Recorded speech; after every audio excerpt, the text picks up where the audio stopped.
my sometimes very crazy dream of performing more and more and more.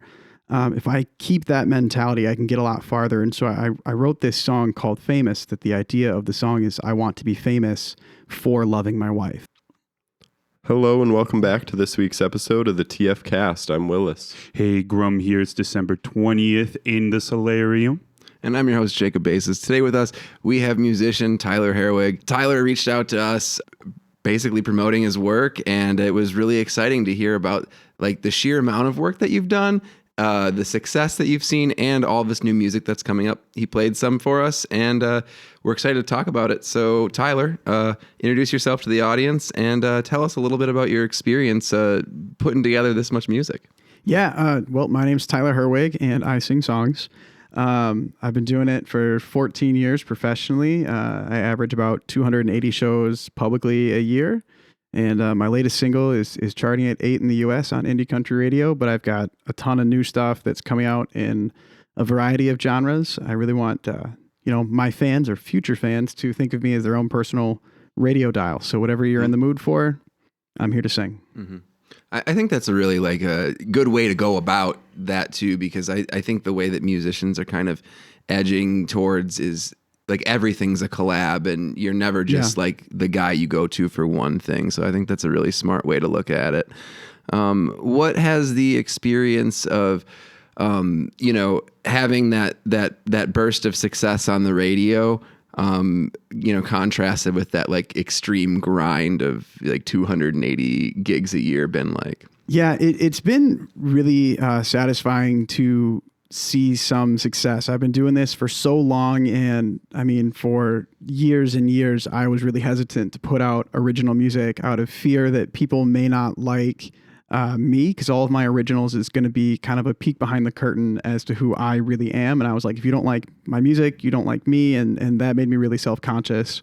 But I just had a few opportunities come up, and I was like, I have to be willing to risk it, put myself out there and be vulnerable with kind of the world as to who I am. And to see that success after doing that has really encouraged me to just continue to refine my craft and my art and to put out even more music, which is what I'm looking forward to doing next year.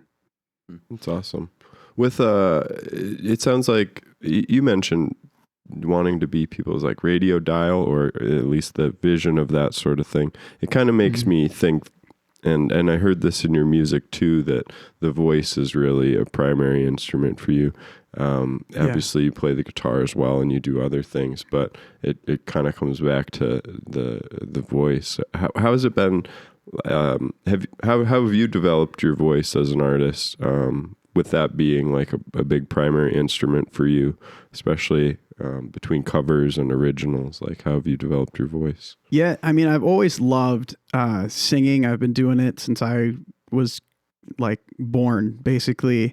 And it really, I started to take it more seriously in high school when I learned that girls like musicians, and I started singing kind of in the halls in school and in choir, and pretty much everywhere I was singing something. I mean, even to this day, I'll sing while I'm washing dishes. But when I graduated from high school, I went to college originally for a vocal performance opera degree. Oh, wow. And I wanted to be a professional opera singer. But about 3 years into schooling, my vocal coach sat me down and told me that I was the worst opera singer he has ever heard in his life.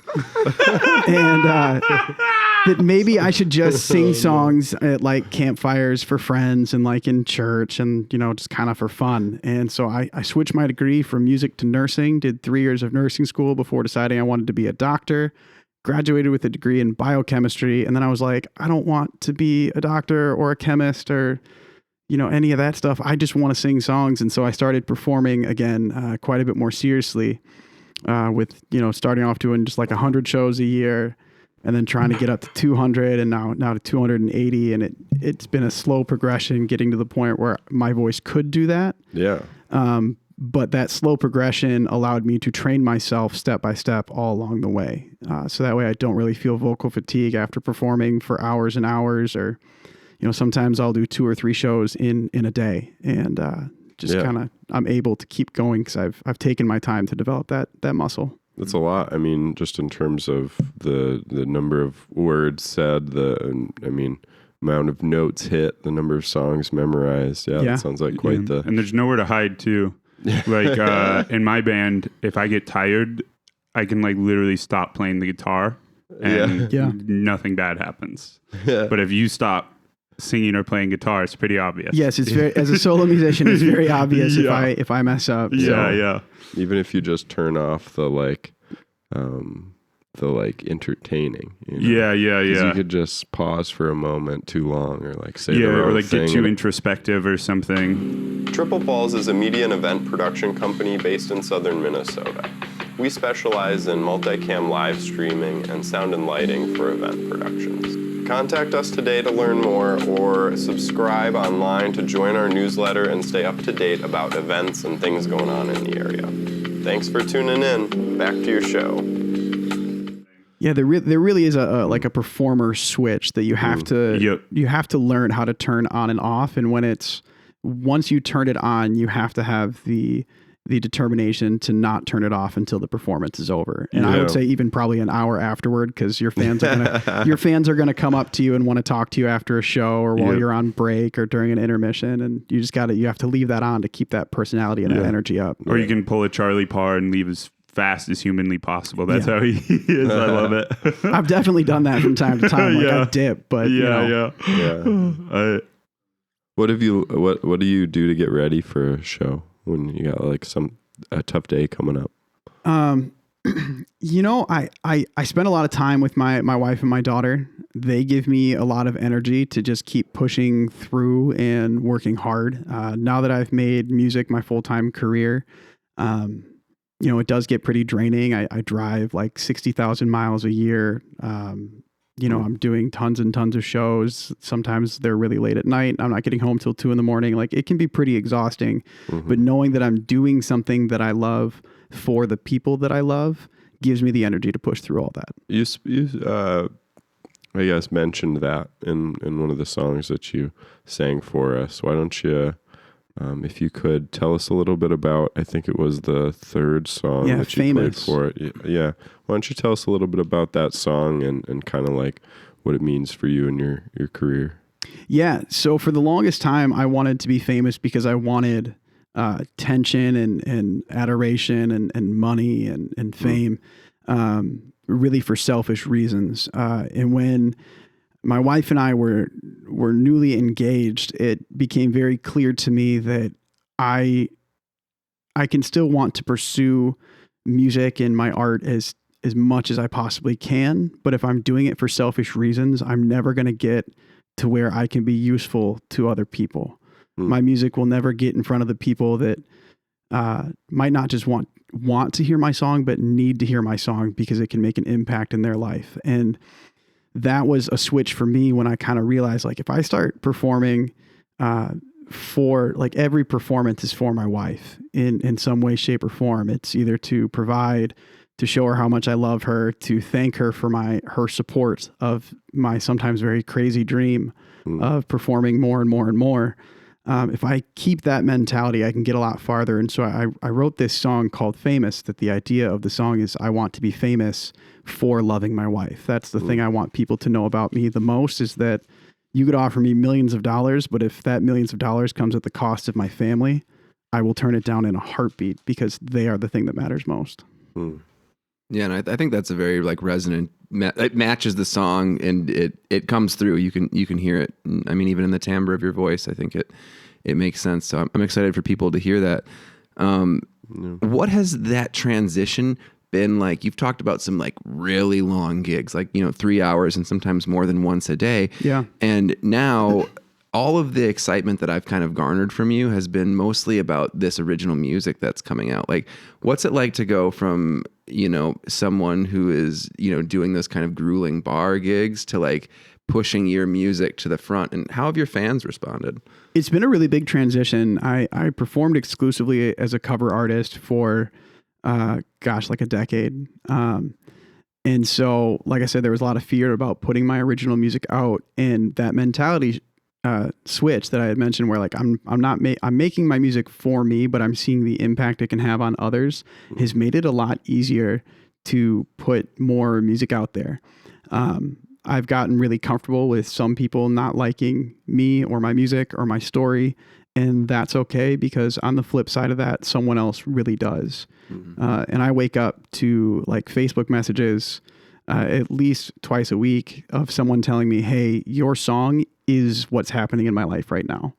And to know that I can create something that's going to allow them to deal with either a really heavy situation and know that my music is helping to lift that burden makes it worth it. Like if I had 10 people come up to me and tell me, hey, your music changed my life, that's worth more than millions of people listening to it and then just turning it off, Sure. Yeah. And you feel connected to your audience in that way? Absolutely.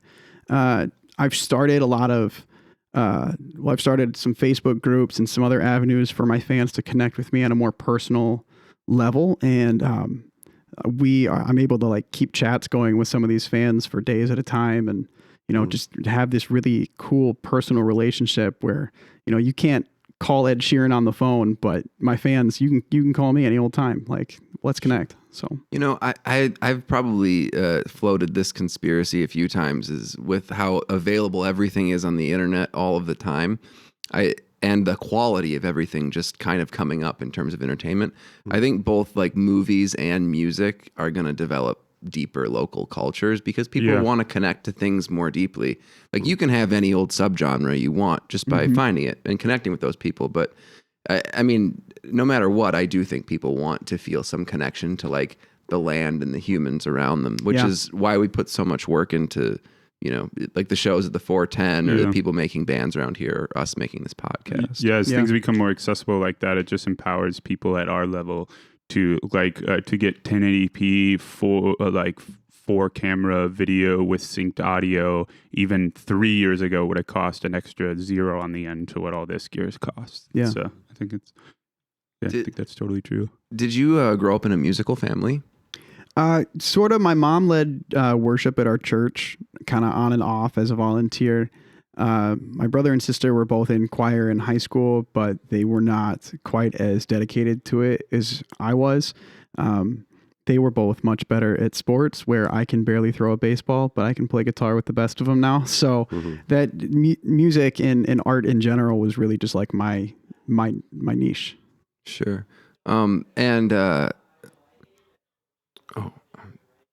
I was going to say, are you still involved with, was like the church and like growing up in there doing music, is that something that you're still involved with or something that you enjoy? Like, do you pull from that? Yeah. So I lead worship at least once a month at my church, just on a volunteer basis. And I'm also part of a CCM band, a contemporary Christian music band that was just started. We'll be releasing our first song here in January. And it's with 4 guys local here, 2 Mankato. Is it anyone we would know? Maybe.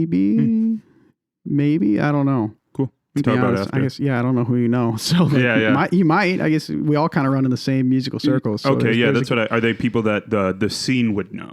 Yeah, you can name drop them if you want, unless they're like private people. Yeah, I don't. They're all going to be in masks. Okay. Yeah, I doubt they're gonna be in masks. I just don't know like if they're cool with me name dropping them. But cool. For sure, the band name will be is Ocean Still, and you can check out like my Facebook page or my website for updates on that. So. Cool. Right on. What is the release schedule for your Tyler Herwig stuff looking like? Yeah, so I'm hoping to release at least 2 songs here in January, and then 1 to 2 a month for the rest of the year. Some of that will depend on what the back end of production looks like for it, but my goal is to really just saturate 2024 with a lot of new music, all original stuff, maybe a couple covers, but most likely just original music all day, every day. Cool. Cool. I kind of want to chat about some of this. Like, you've had a lot of putting yourself out there that we talked about behind the scenes. Like, you've got a sponsorship with Breed Love. You've got some contracts going on and a lot of professional development stuff. What have those steps been like for you? And at what point did you really start making them? Also, which ones were most impactful? Yeah, my sponsorship with Breed Love has been really impactful. And that one just came about because I asked. I have always loved their guitars. It was the first guitar I ever bought was a Breedlove, and a buddy of mine told me like, hey, why don't you just reach out and ask? The worst they can say is no. And they ended up saying yes. I literally sent them an email just saying, hey, would you sponsor this goofy artist from Minnesota? And they were like, sure.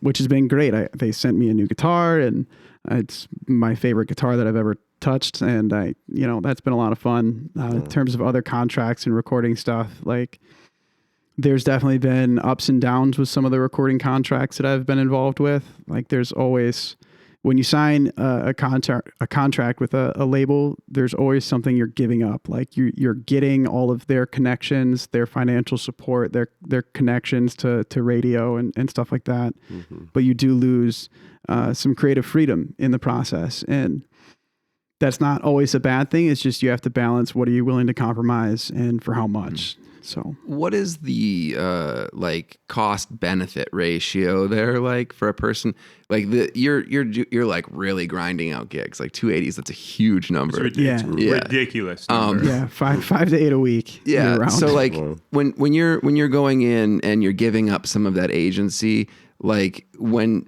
like a lot of times, like I think that the advice that I would give out to someone is like, oh, you should be gigging like a lot before you take that step. Like, how has that step been for you in terms of like cost benefit analysis? Yeah, I mean, the benefit has been pretty huge. Like we've seen some overnight success on my latest single, with it currently charting at 8 in the US on indie country radio, which is wild. Wow. Kind of the biggest thing that I wanted to see from that contract was to see like, one, is the general public, are they interested in me and my music and my stories? If they are, that having that clout in a lot of ways will allow me to book some larger performances. So I'm hoping, I know there's some festivals I'm in the talks with right now to perform at in 2024, one even in 2025. And so being able to do some of those larger events will allow me to not have to do 280 shows a year, which, like, don't get me wrong, I love all of my venues. So if you're listening, don't fire me. But there is part of me that, like, it is pretty exhausting to have to do that many shows to make a living. And I think my advice for people would be get to a place where you're comfortable doing, 200 shows. Like there is some truth to saying you got to pay your dues and like put in the time. You have to be willing to grind, because if you're an overnight success, you will burn out. Absolutely. Sure. Versus I have been able to take the last 14 years and figure out what is my limit. How hard am I willing to work to see success? And when do I need to pull back has all become very clear to me. So that way I can continue doing this, but I don't have to burn out. Mm. Yeah. And what do you do in terms of like maintaining your, like when you're playing that much for work, how do you maintain your musicianship on the road? Like, what do you do to improve yourself as a musician? Sure. Yeah. That's actually been one of the biggest areas that I've struggled with since doing this many shows. It does cut into the ability to practice quite a bit. Even just the mental game of like, I know I'm going to be playing for 3 hours tonight. Do I really want to sit down and go practice for 2 hours? Is something you definitely have to overcome. And again, I think going back to just reminding myself, why am I making my music in the first place? One, I love it, but two, it's for my family. And when I bring them into the picture, I can do just about anything. I'll play all day, every day, if it means that I'm putting bread on the table. So that's cool. You kind of talked about how that was some of your inspiration, at least for the one track that we talked about. But what is your songwriting process like? Yeah, my songwriting process definitely differs depending on what I'm trying to do. If I'm collaborating with an artist, I like to feel out their process and try and match my energy with theirs. When I'm doing like a song that's fully me 100%, I often start with a chorus, and like very recently, probably over the last 2 years, it's become, I will hear my daughter she has this little toy piano, right? And she will play some random notes and like bang on the piano. And I go, that was a really catchy little melody. And I will try and take that melody and adapt it to something that I want to do. There might be a couple notes I got to correct along the way, but I really just, interestingly enough, I let her drive my music career now. Heck yeah. Yeah. Wow. You mentioned that you were in talks with some festivals and upcoming shows. I'm curious if there's any big stages or opportunities that you've wanted to take part in to get stages to play on. Anything you're really looking forward to? Is there a dream gig? Yeah. One of my dream gigs right now is to play at the Mile of Music in Appleton, Wisconsin. It's this large, like 3-day long festival of, I think they have like 200 acoustic singer-songwriters.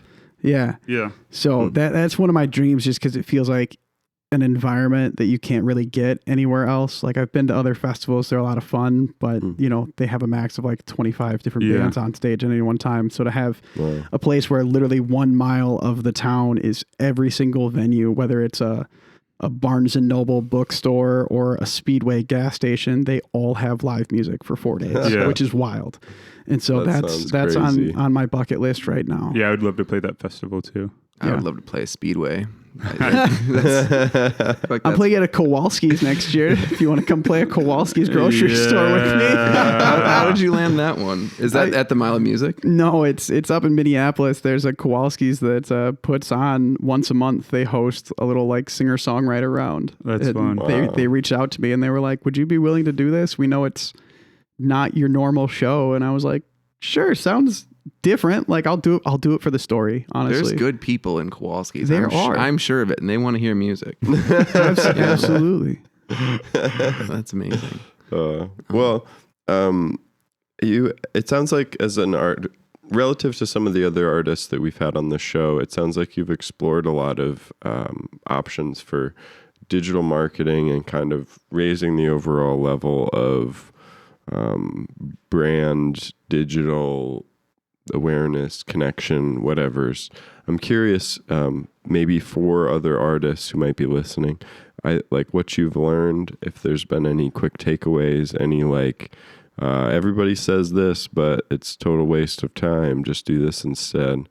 Like, what have you learned about getting your music out there, about creating a strong brand, and about letting people like discover your music in a way that works for them?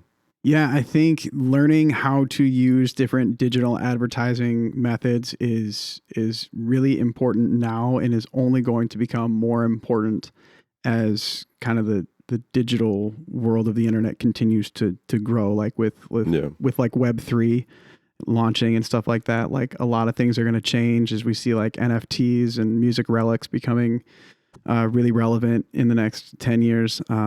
So my advice would be learn how to run Facebook ads and Spotify playlist ads. Learn how to watch out for scams for both of those things, because there are a lot of people that will say like, we'll get you 1 million plays on Spotify, but they just want your money. And yeah, those are two really big things. Learning how to create content that engages your audience, not just seems like fun little TikTok videos, but is true and authentic to who you are the whole way through. So your branding and your personality are in line with who you are as an artist. And no matter who sees your video, listens to a song, sees a photo of you, it all needs to match. So that way your artist identity shines through all of it. And then I would encourage people to learn more about music NFTs, which is kind of a new concept, but I think that I think the world of streaming will die out, and that fans are going to want to own something that's more tangible, and that's where like a music NFT comes into play. Sure. What is it? Are you familiar with NFTs? Yeah, I am. Okay, so essentially, like a music NFT is similar to what like a digital NFT would be, but it's a portion of the song that a fan could own. So like for my latest song that's currently charting, it's called Living in the Last Days. I have minted a few different music NFTs. I've got I call them my bronze, silver, and gold. There's 500 bronze, there's 50 silver, and I think there's 10 gold. And so it becomes a digital representation that someone could literally take into the metaverse with them and say I own 30 seconds of this song. And it's it's almost like having a CD where it's a physical representation of the thing you own, but in the metaverse. Sure. And the different tiers give someone different levels of ownership of the song too. Correct. Cool. And so this is something you've already done with your project, is launched an NFT with that song. That's awesome. What have you learned about that process? I mean, obviously still, even with Web3, we're still pretty early and stuff too. It's super early. It's super new, which is why I'm encouraging people to start trying to figure it out and learn about it now, because it'll happen overnight to where that becomes the norm sooner than you know. So, I mean, it's definitely the hardest part about it is trying to sell my fans on what the hell an NFT is. Yeah. But for those who get it and they click and they're like, oh shoot, you're only making 10 of these things, and they kind of get the idea that this is the way the world is going to go. It becomes a really valuable thing for them. And costs me very little. And, I don't have to worry about shipping out a physical product or anything like that. I just send them an email code and boom, they have the thing. Sure. And they get, it's a proof of a segment of that song or a percentage of it, or so it's not a percentage. They don't have any rights to the song in the way that they wouldn't get royalties off the song. They don't have that kind of right to it, but they do literally own a portion of the song. Kind of like if you were to buy a shared, a timeshare. Think about it like that. So you could have someone who owns a full week of the timeshare versus someone who owns 2 days of the timeshare versus someone who owns 2 months of the timeshare. And so I've taken my song, essentially divided it up. Yeah, you made a collectible. Yeah, I made a collectible out of it and said you can own this, this, and this for different tiers of purchase. And you sell a lot of those, or here and there. Like I said, it is still really new. Right, with that particular song, my fan base is a little bit older, so they're not quite as into it. I have a feeling with some of my newer music that will be coming out, that's going to appeal to a younger audience, between 18 and 35. And I think that will resonate a lot more with them. Like a lot of things with music and art, but just in general too, I suppose that's it's much more of a long game thing too, because it's really more about in 10 years, those things holding some sort of value and being an interesting tradable more than it is necessary that they all sell out right away. So it's cool to start playing with some of those longer term strategies. And I know there's a lot of interesting ways you can attach access or something like access to a certain kind of a show or experience or digital space to something like that. So yeah, that's what I've done with some of my live streaming events is if you have the gold NFT, you get an extra 30 minutes of live stream when I do a live stream. Awesome. Do you do a lot of live streaming stuff? Do you have a web presence as a performer too? Yeah, I just started doing more live stream stuff when this newest song came out. I really wanted to just be able, I really wanted to connect with people. And I was like, well, I can't just do that by sending them the song and making a Facebook group. But if I do live streams, I can literally get on one-on-one with people.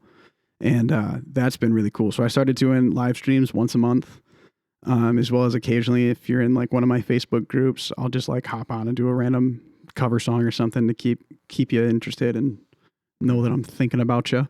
Yeah.